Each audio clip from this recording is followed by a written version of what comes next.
যারা এখানে মাদক তরবারি করবে, যাদের নাম বলে দিলে মাদকের ব্যবসা ধ্বংস হবে, তারা সবাই ঐক্যবদ্ধ হয়েছে ওসমান হাদিকে ঠেকাও।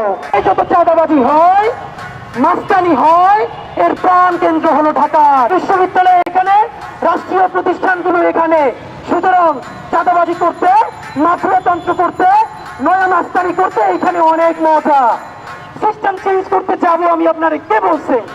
299 জন এমপির তালিকা ধরিরা কে কোন ভ্যান থেকে, সবজিওয়ালার কাছ থেকে, মাছওয়ালার কাছ থেকে, কর্পোরেট কোম্পানির কাছ থেকে, গ্রুপ অফ কোম্পানির কাছ থেকে লোক পাঠাইয়া চাঁদাবাজি করে, দখল করে, প্রত্যেকের নাম সংসদে দাঁড়াইয়া বিসমিল্লাহ বইলে দিব।